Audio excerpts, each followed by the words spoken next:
Sergeant Thomas Reed wiped his hands clean and surveyed the medical area he'd just finished preparing.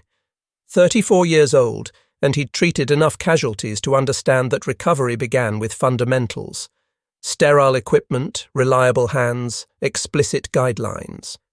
He took a piece of chalk and marked out letters on a small board. No physical contact permitted. Female medical staff present for all procedures. The sharp smell of carbolic disinfectant filled the tent, competing with distant voices of American soldiers discussing baseball statistics somewhere beyond the wire barriers. Reed stepped outside and observed the women being directed toward the intake area. Their eyes moved constantly, searching for danger, like small animals waiting for the trap to spring. He'd reviewed their documentation. The official reports used the term comfort women, though that clinical language couldn't begin to describe what they'd experienced. These women had been fed stories about American troops. He was certain of it. Reed tucked the towel into his belt and made a mental note to keep his hands visible at all times during any interaction. Kenji Sato pushed his wire-framed glasses higher on his nose and opened the folder containing camp rules and procedures. 26 years old, and he'd spent the entire war serving as a bridge between two cultures that often couldn't understand each other even when they spoke the same words. His own parents were confined in an internment facility somewhere in California, and some nights the bitter irony of his situation cut so deeply he could hardly breathe. But today, watching these terrified women, he understood his role with perfect clarity. Communicate the rules without ambiguity. He addressed them in his most careful Japanese, making sure his voice carried to everyone. All of you are classified as prisoners of war under international conventions. The Geneva Protocols will govern your treatment. American military personnel are absolutely forbidden from touching you. If anyone breaks this rule, you have an obligation to report it immediately. The women exchanged glances that Kenji had no trouble reading. Confusion bleeding into disbelief. Everything they'd been conditioned to expect about Americans was being contradicted in his opening sentences. A young woman with alert eyes and precise movements stepped closer. She was holding something small pressed against her body. Kenji asked gently what they'd been told would happen here. Aiko's response came out smaller than she'd intended. The warnings had been that Americans would inflict harm, that soldiers from this country were savage, that they would. She couldn't finish the sentence. Kenji nodded with deliberate slowness. He understood what they'd been told. What he was telling them now was something entirely different. The actual truth was different. Lieutenant Ruth Hale arrived at the processing station carrying supplies and wearing the expression of someone accustomed to immediate obedience. 28 years old, and she'd learned long ago that human dignity was usually the first thing destroyed in places like this, and preventing that destruction was her primary mission. She began distributing soap, plain cotton clothing, and thin towels to each woman individually. Medical inspections would be performed exclusively by female personnel, she announced, then glanced at Kenji to ensure translation. When she noticed an American soldier approaching the fence with apparent curiosity, she gave him a look cold enough to freeze water in sunlight. That private had duties elsewhere and should attend to them. The soldier withdrew immediately. The Japanese women observed this interaction with something approaching astonishment. An American woman in uniform had just protected them from an American man. Aiko accepted the soap and dress from the severe-looking nurse, then looked back at Kenji with a whisper. What was she now, if not defined by what had been done to her? Kenji typed her name carefully onto a small card with precise attention to each character. Aiko Tanaka. Now, he said, she was exactly what appeared on this identification. A person with a name recorded officially. The dining hall carried scents of fried pork fat and something sweet Aiko couldn't place.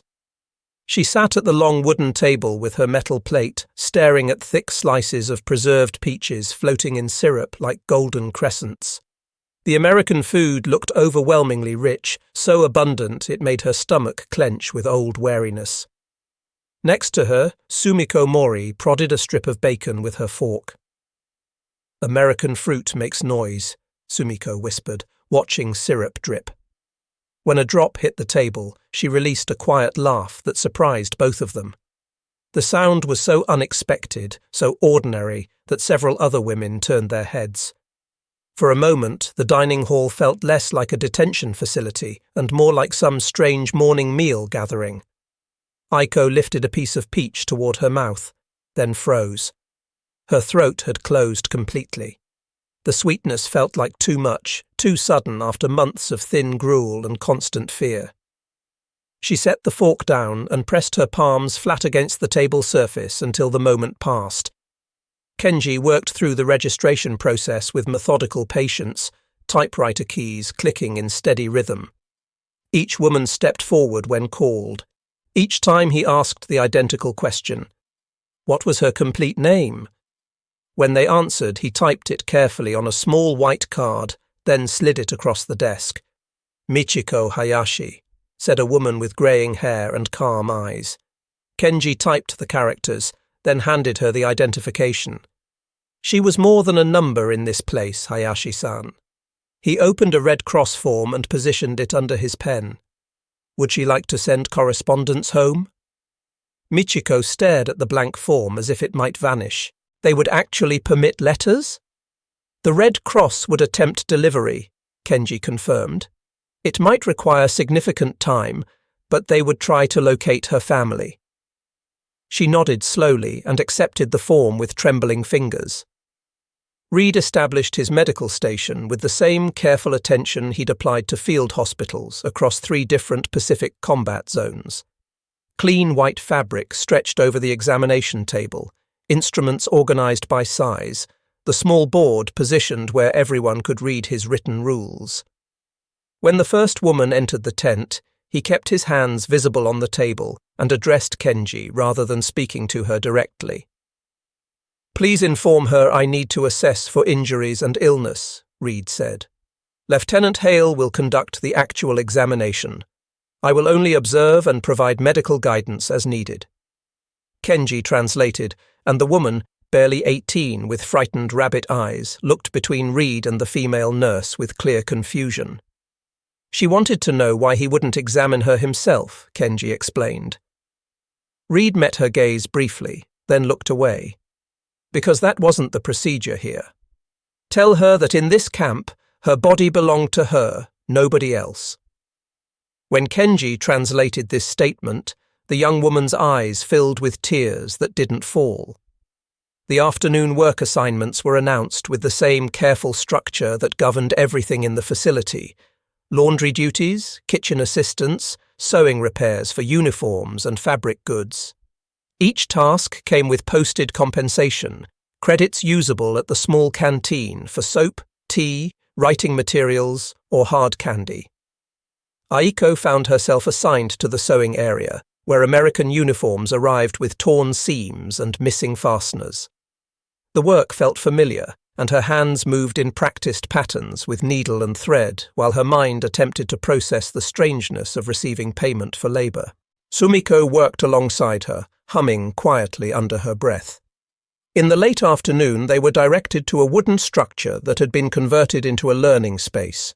Writing boards lined the walls, and simple English phrases appeared in neat handwriting. "Good morning. Thank you. Please assist me." Lieutenant Hale stood at the front with a patient expression and a pointing stick. Today they would learn baseball, she announced through Kenji's translation. The lesson that followed defied anything Aiko had anticipated. Lieutenant Hale drew a diamond shape on the board and explained the rules with the seriousness of a military briefing. When she said steal second base, Aiko raised her hand with concern. "Was stealing not prohibited here?" she asked. Kenji smiled genuinely, the first real expression of pleasure Aiko had seen from him. "Not that type of stealing, Tanaka-san. It meant running very rapidly to the next position while the opposing team wasn't paying attention." The absurdity struck her suddenly. Sitting in an American detention facility, learning about a game where stealing was encouraged and running in circles constituted the objective. despite everything, she found herself almost smiling in return. Aiko sat at the small wooden table in the letter-writing section, her pen suspended over the Red Cross paper like a bird uncertain of landing. The words she wanted to write seemed impossibly large for such a limited space. Around her, other women bent over their own correspondence with varying degrees of concentration and tears. She began with the simplest truth possible. She was alive. The characters looked strange under her pen after so many months of enforced silence. The Americans had not touched them. They had soap. She paused, considering how her mother would receive these words, how they might sound false given everything the propaganda had claimed about enemy soldiers. But they weren't false. They were the most important truth she'd ever written. For the first time in longer than she could remember, Aiko signed her complete name at the bottom. The ink dried slowly in the humid Pacific atmosphere. Kenji was reviewing supply requisitions when Private Brooks approached his desk with the nervous energy of someone carrying unwelcome news. The young soldier kept glancing toward the fence line, where the Japanese women were hanging laundry to dry in afternoon sun. Sergeant Reed wanted to see him, Brooks said. There had been some talk, rumours circulating outside the wire. Kenji set down his pen with deliberate care. What kind of rumours, specifically? Someone had distributed leaflets near the perimeter. Japanese writing. Claims that American soldiers were using the women after dark, that the whole no-contact policy was just performance for inspectors during daylight hours. The familiar weight of propaganda settled on Kenji's shoulders like a physical burden. He'd spent the war fighting rumours that moved faster than artillery shells and inflicted comparable damage. Who was spreading this particular lie?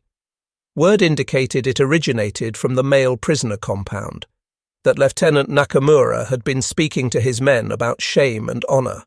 The usual type. Kenji knew exactly that type. Men who preferred comfortable falsehoods to uncomfortable realities, who would rather maintain their version of events than admit they'd been mistaken about their enemies. What did Captain Briggs intend to do? Nothing official yet. But he was concerned. One breach of protocol could undermine the entire repatriation program. The evening air carried cooking rice scent and the distant sound of American soldiers playing cards in their quarters. Aiko walked the perimeter path with Sumiko, staying well inside the boundaries marked by white-painted stones. The freedom to walk, even within limits, still felt luxurious. They were approaching the eastern fence when they saw him, a young soldier standing just outside the wire holding a chocolate bar toward them through the chain links. His face looked earnest, almost desperate. "Hey, miss," he called softly. "Did she want some chocolate?" "American chocolate?" Aiko stopped walking. The chocolate looked impossibly rich, wrapped in brown paper with letters she couldn't decipher. For a moment she felt tempted by the simple kindness of the gesture. Then she heard boots on gravel. Private Brooks. The military policeman's voice cut through the evening air like a whip crack. "Step away from that fence immediately." The young soldier turned, his face flushing crimson. He was just being friendly, just wanted to share some food. Orders were orders, son. No gifts, no trades, no contact through the fence. He knew better than this. Reed appeared from the medical tent, drawn by the disturbance. He walked to where Brooks stood with slumped shoulders and spoke quietly enough that Aiko couldn't hear the words, but she could see the young soldier's posture change from defensive to ashamed. "Eddie," Reed was saying. He knew the intentions were good. But that line wasn't just paint on dirt. It was a promise they'd made to these women. Cross it, even with good intentions, and the promise broke. Aiko watched the entire exchange from 20 feet away, her heart hammering against her ribs. The American soldiers were actually enforcing their own regulations. The military policeman wasn't performing for her benefit. He genuinely turned away his own countrymen to protect her dignity. That night, as rain drummed against the barracks roof, Aiko lay on her narrow bed, listening to the gentle breathing of sleeping women around her. She reached under her pillow and pulled out the dented music box, winding it carefully in the darkness. The melody that emerged was thin and wavering, but pure. One by one, the other women began to hum along. Sumiko's voice joined the tune, then Michiko's, then others. For a few minutes, the barracks filled with something that sounded almost like home, not the home they'd lost, but perhaps a home they might still discover. Outside, the rain continued falling, washing dust from the compound and making everything clean. Captain Briggs stood in his office with the crumpled leaflet spread across his desk, the Japanese characters looking like angry scratches in the lamplight. Kenji had translated the propaganda with clinical precision, but the message was transparent enough. American soldiers were violating the women after dark. The no-contact policy was theatre for inspectors, and honor demanded that true Japanese resist cooperation with their captors' fabrications. How many of these had been distributed? Briggs asked, rubbing his temples where a headache was building.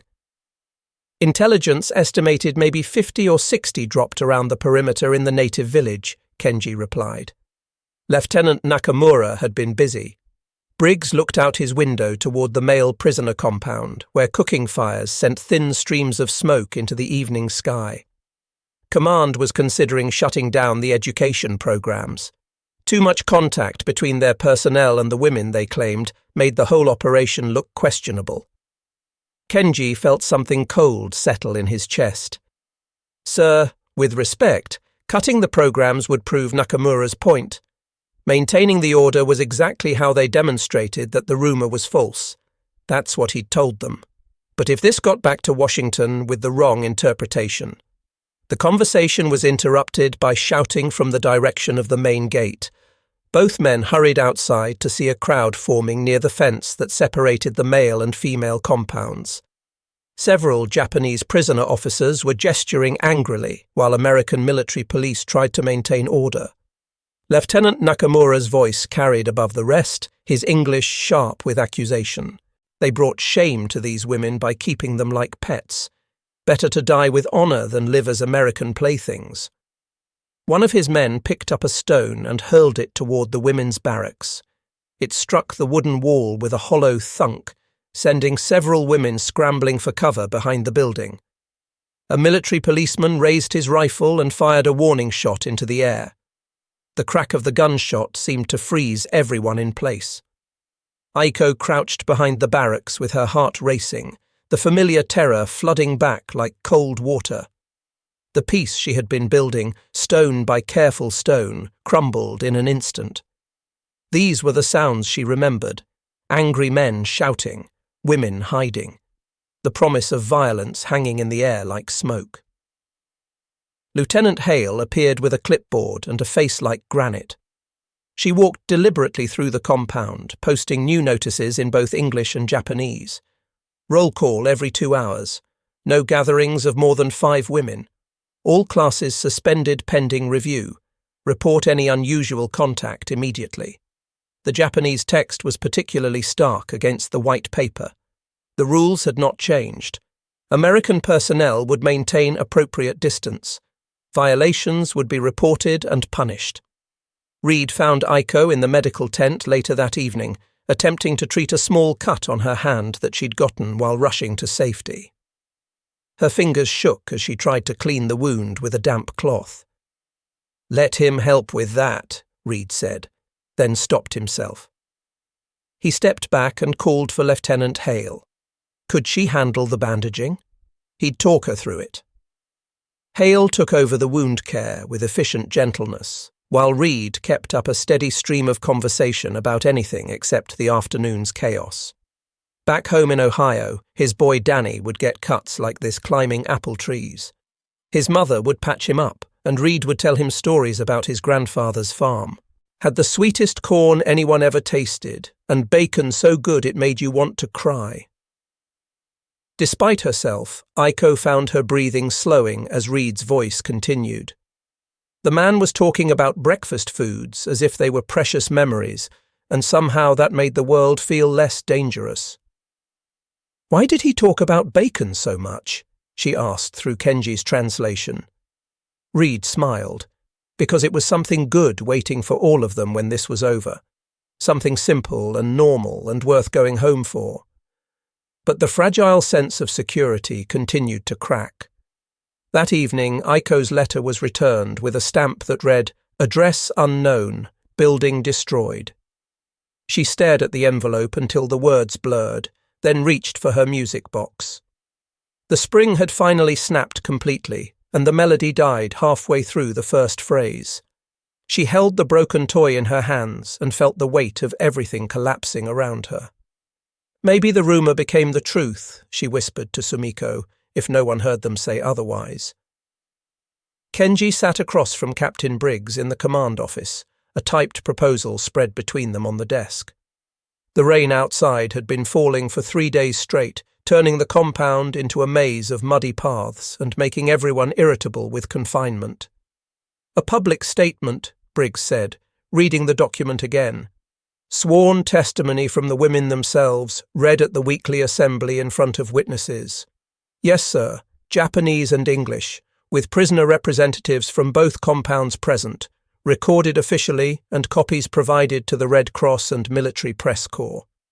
Briggs leaned back in his chair, the leather creaking under his weight. Nakamura would call it coercion. He'd claim they forced them to lie.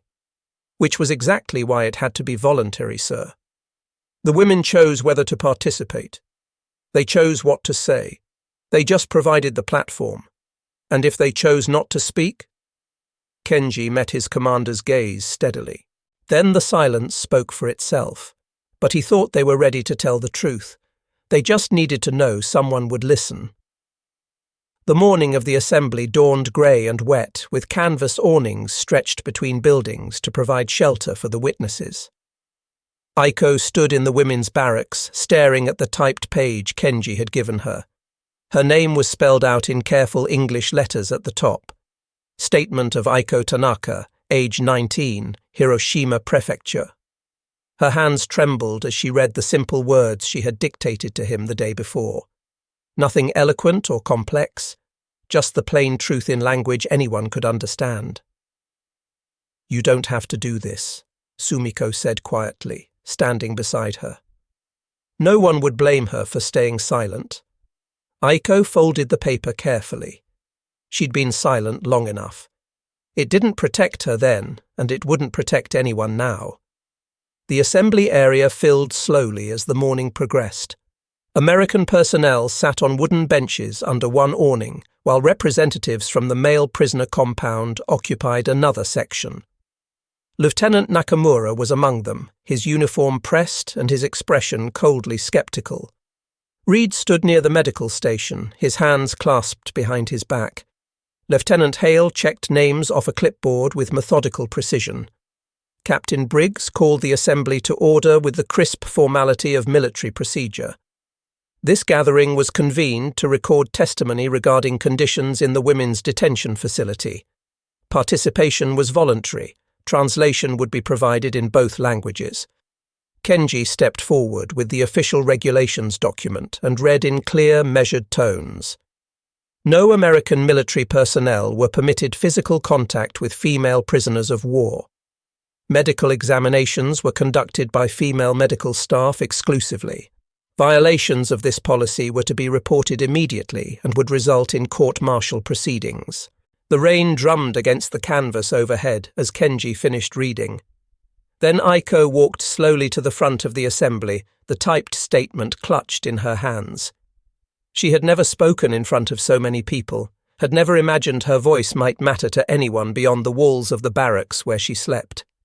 She looked out at the assembled faces. American soldiers trying to appear professional.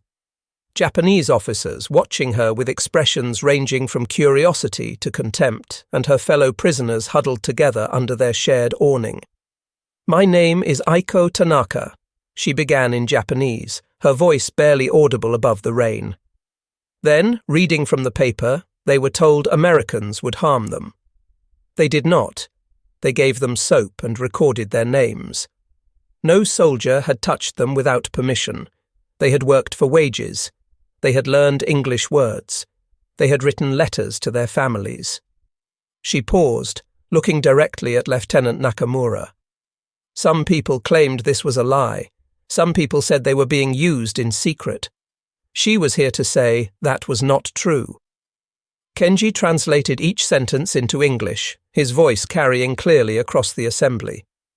Several American soldiers nodded slightly. One of the prisoner representatives whispered something to Nakamura, who responded with a sharp gesture for silence. The rules posted in their compound were the rules that had been followed, Aiko continued. American hands had stayed at American sides. Their dignity had been protected. This was what she swore to be true. The typewriter keys clicked steadily as the stenographer recorded every word. A photographer stepped forward and took a picture of the assembly, careful to maintain the prescribed distance from the women. When Aiko finished speaking, the silence stretched long enough for everyone to hear the rain pattering against the canvas and the distant sound of the ocean beyond the wire. Sumiko stood next, then Michiko, each woman adding her voice to the record. Not because they'd been ordered to speak, but because silence had protected nothing and truth deserved to be documented. The weeks that followed carried a different quality of tension. Lieutenant Nakamura continued his propaganda efforts, but the sworn testimony had been recorded by multiple agencies and distributed through official channels. The Red Cross had copies. Military journalists had copies. The documented truth existed now in a form that couldn't be easily dismissed as rumour or fabrication. Work details continued. English lessons resumed. Letters were written and sent, though many returned with the same terrible stamp. Address unknown. Building destroyed. But some letters reached their destinations, and responses began arriving in thin envelopes marked with Red Cross symbols. Aiko received a letter from an aunt she'd almost forgotten existed. The woman had survived in a coastal village and had been searching for any family members who might have lived through the war. Reading her aunt's careful handwriting, Aiko felt something shift inside her chest. Not quite hope. Not yet, but perhaps the foundation on which hope might eventually be built. She wrote back immediately, her pen moving across the paper with more confidence than before. She told her aunt about the music box that had finally broken completely, about learning English words like baseball and home run, about the strange experience of being treated as a person with a name rather than a number or a function. Reed continued his medical rounds with the same careful attention to boundaries and protocol. He'd treated infections, set a broken finger, addressed nutritional deficiencies with vitamin supplements and dietary adjustments. Each interaction was witnessed, documented, conducted according to regulations that he followed not because they were convenient, but because they were correct. He'd grown up in a small town in Ohio where his father had run a hardware store and his mother had taught piano lessons to neighborhood children. They'd raised him to believe that how you treated people when nobody was watching defined who you actually were. Here, everyone was watching, but that didn't change the fundamental principle. Lieutenant Hale organized a small lending library with donated books from the military chaplain's collection. The selection was limited, mostly religious texts and adventure novels, but several women discovered a hunger for reading that surprised them. Michiko Hayashi spent hours with an English dictionary, painstakingly translating passages and writing down new vocabulary. She'd been a schoolteacher before the war, and the familiar act of learning brought back pieces of herself she'd thought were lost forever. One afternoon, she asked Kenji if she might be permitted to teach basic Japanese to interested American personnel. The cultural exchange might be valuable, she suggested carefully. Kenji brought the proposal to Captain Briggs, who approved it after some consideration. If it helped build understanding and reduce the potential for future conflicts, it served a valid purpose. The Japanese language classes began awkwardly, with a handful of American soldiers stumbling through basic phrases, while Michiko corrected their pronunciation with patient persistence. Thank you became arigato gozaimasu in their hesitant voices. Please became onegaishimasu. The women found themselves laughing at the Americans' mistakes, not with cruelty, but with genuine amusement at hearing their language mangled so thoroughly. The soldiers laughed at themselves too, and somehow the shared humor created a bridge that formal protocols alone couldn't build. Private Brooks, the young soldier who tried to give chocolate through the fence, attended every class with determined focus. He carried a small notebook and wrote down phrases phonetically, practicing during his off-duty hours until he could greet the women with passable Japanese. His motivation was partly guilt over the fence incident and partly genuine curiosity about people his country had been fighting. He'd grown up in rural Montana, where the only Japanese person he'd ever seen was in propaganda posters. Meeting actual human beings who spoke a different language and had different customs was revealing how thoroughly he'd been lied to about what enemy meant. The male prisoner compound remained a source of tension. Lieutenant Nakamura refused to soften his position, insisting that cooperation with Americans represented betrayal of Japanese honor. But other men in the compound had begun questioning his rhetoric, especially after seeing the sworn testimony and watching the women's compound operate according to stated rules. A few prisoners requested permission to send their own letters through Red Cross channels, testing whether the same privileges extended to them. Captain Briggs approved these requests, understanding that consistency mattered more than convenience. Aiko's music box sat on a small shelf in the barracks, its spring permanently broken, its melody silenced. She kept it anyway, not because it worked, but because it reminded her of survival. Objects could break and still matter. People could be damaged and still have value. She'd learned English phrases now. "Good morning. Thank you. Please help me." She could ask for food in the dining hall without translation. She could respond to simple questions about her health or needs.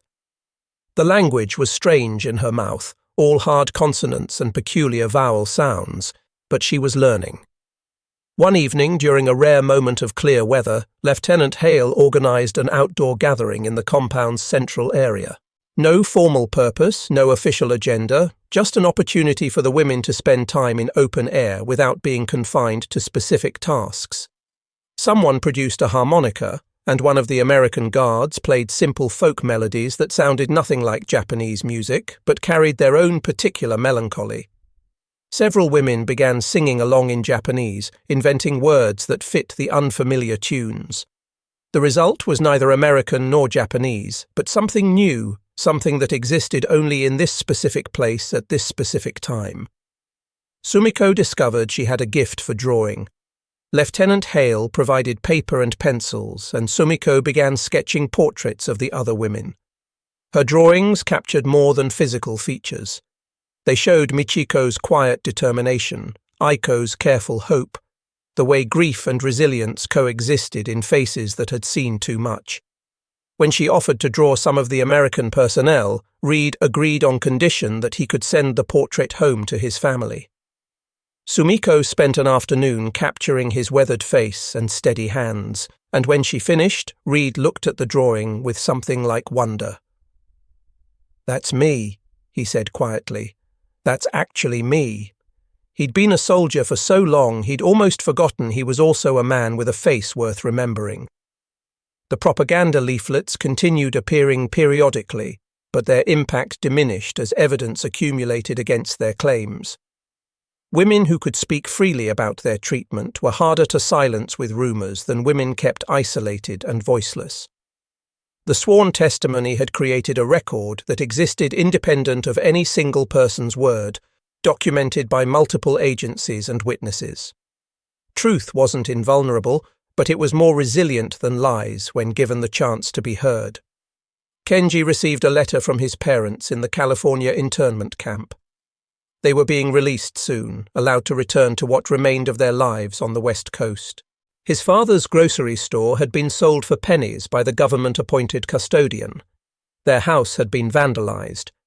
But they were free, or whatever approximation of freedom was available to Japanese Americans in a country that had imprisoned them without trial or charge.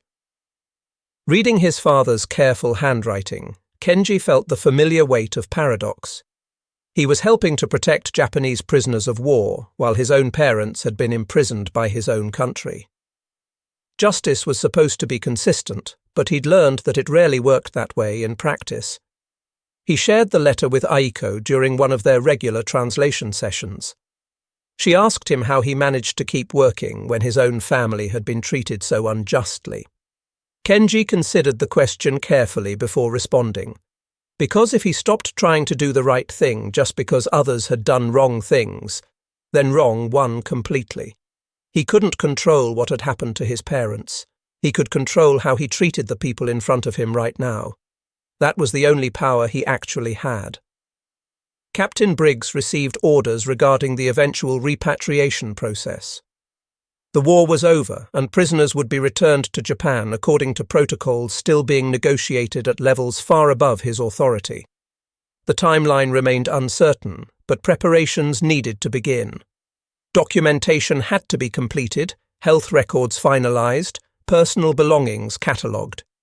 Each woman would need official papers confirming her identity and status. The bureaucratic machinery of ending a war moved slowly but inexorably forward. Aiko asked Kenji what would happen to them when they returned to Japan. Would they be punished for cooperating with Americans? Would they be welcomed home or treated as collaborators? Kenji couldn't answer with certainty. Japan was a devastated country, occupied by American forces, struggling with food shortages and massive reconstruction needs. How returning prisoners of war would be received depended on factors he couldn't predict. But he could tell her this much. She had documentation proving she'd been a prisoner of war, treated according to international conventions. She had letters from the Red Cross confirming her status. She had testimony from multiple witnesses about the conditions of her captivity. That documentation might not solve every problem, but it was better than nothing. Reed conducted a final round of medical examinations before the repatriation process began. Each woman received a complete health assessment, vaccinations where indicated, treatment for any ongoing conditions. He wrote detailed medical reports that would accompany them back to Japan, documenting their physical condition and any care they might need. The work was tedious but essential. These women deserved to return home as healthy as circumstances allowed. Lieutenant Hale organised a final gathering the night before the first group of women was scheduled to depart. No formal speeches, no official ceremonies, just shared time in the compound's central area. Someone had acquired coffee, real coffee, and the women experienced the bitter complexity of the American beverage for the first time. They made faces at the taste, laughing at their own reactions, adding sugar until the coffee became more palatable. Private Brooks attempted a Japanese farewell speech he'd been practicing for weeks, mangling the grammar so thoroughly that Michiko had to correct him 3 times before the meaning became clear. But his sincerity was unmistakable, and several women responded with careful English thank yous that demonstrated how far they'd all travelled from that first terrifying night. Aiko stood at the edge of the gathering, holding a cup of overly sweetened coffee and watching the interactions with quiet amazement. Months ago, she'd stepped off a transport truck expecting brutality and found instead a complicated kindness that defied everything she'd been taught about enemies. The Americans weren't perfect.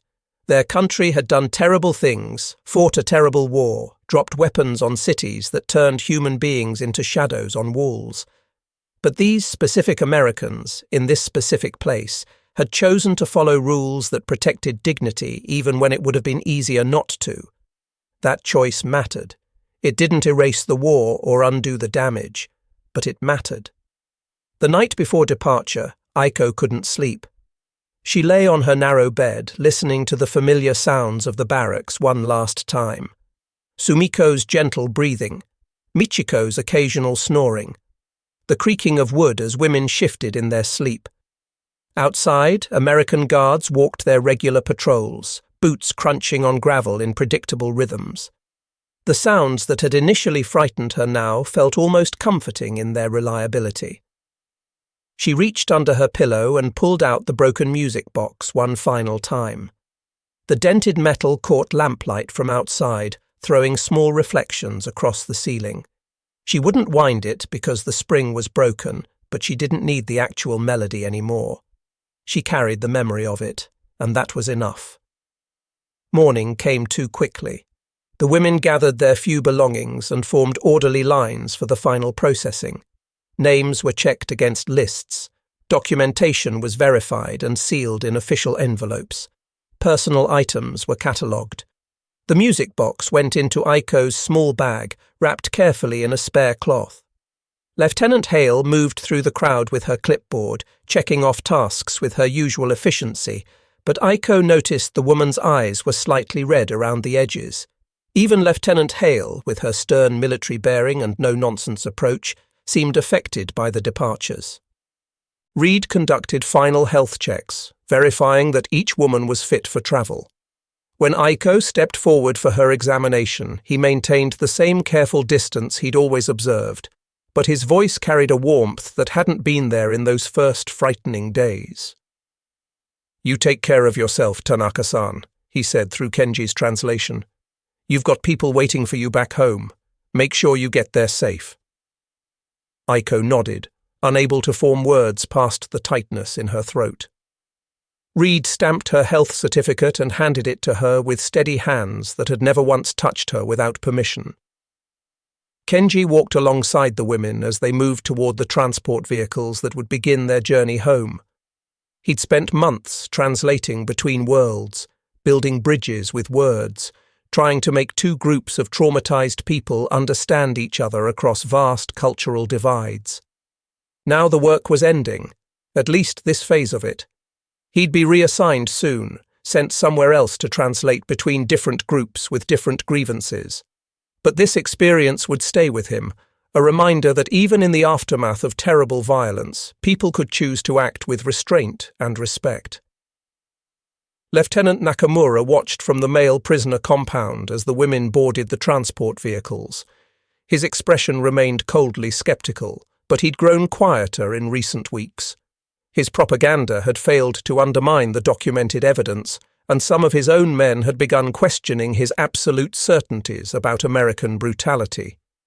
Truth was persistent when properly recorded, and the sworn testimony had been recorded very thoroughly indeed. The truck engines started with mechanical roars that drowned out attempts at final conversations. Aiko pressed her face against the small window opening, watching the compound grow smaller as the vehicle pulled away. She could see Lieutenant Hale standing with her clipboard, Reed with his hands at his sides, Kenji with his wire-rimmed glasses reflecting morning light. American soldiers she'd learned to recognize stood at attention along the fence line, offering formal military salutes to departing prisoners of war. The gesture was oddly moving, acknowledging their humanity even in the context of captivity.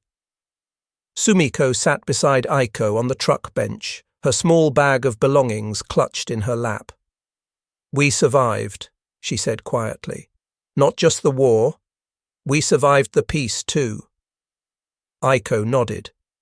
They'd survived the war's end, which for women in their position had been its own particular danger.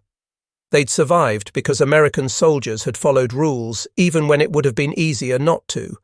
They'd survived because people like Reed and Hale and Kenji had insisted on treating them as human beings deserving of dignity. That survival wasn't guaranteed or natural. It was the product of specific choices made by specific people who'd decided that how they treated prisoners of war mattered, even when the prisoners were women, even when those women had been used as propaganda tools by both sides. The journey home would take weeks, passing through multiple checkpoints and processing centers. Eventually, they would reach Japan, or what remained of it after the war's devastation. The country they'd left no longer existed. Cities had been destroyed. The leadership that had sent them to war was gone. Occupation forces controlled major population centers. They would return to a Japan that was starting over, rebuilding from ruins both physical and cultural. How they would fit into that reconstruction remained uncertain. Would they be welcomed or shunned, supported or abandoned? The answers depended on factors beyond their control. But Aiko had something now she hadn't possessed when she'd first stepped off a transport truck into an American prison camp. She had documentation. She had letters from her aunt proving someone wanted her to come home. She had medical records showing she'd received proper care. She had testimony confirming she'd been a prisoner of war, not a willing collaborator. Most importantly, she had her own voice, practiced and strengthened through months of being allowed to speak truth without punishment. That voice wouldn't solve every problem waiting for her in Japan, but it was a tool she'd learned to use, and she wouldn't give it up easily. The truck rattled over rough roads, carrying its cargo of Japanese women toward an uncertain future. Behind them, the prison camp continued its daily routines. Other prisoners would arrive and depart. Regulations would be followed or violated. People would make choices about how to treat other people in circumstances that made cruelty easy and kindness difficult. The war had ended, but its aftermath would continue for years, working itself out through millions of small decisions made by individuals who could choose restraint or violence, respect or contempt, documentation or erasure. The women on this truck had experienced one version of that aftermath. Others would experience different versions. But their testimony existed now in official records, preserved against the day when someone might ask what actually happened in those prisoner of war camps after fighting stopped. The answer wouldn't be simple, but it would be documented. Truth had been spoken, recorded, witnessed. That achievement was modest but real. In a world still learning what peace meant after years of war, modest achievements mattered. They were the foundation on which larger structures might eventually be built, structures of understanding, reconciliation, justice. Whether those structures would actually be built remained uncertain. But the foundation existed now. Women had spoken. Their words had been recorded. The record would outlast rumours, propaganda, convenient lies. Truth wasn't invulnerable, but when properly documented and vigorously defended, it was surprisingly resilient. That resilience offered something approaching hope, not certainty, but possibility. And possibility, after everything these women had survived, felt like enough to build on.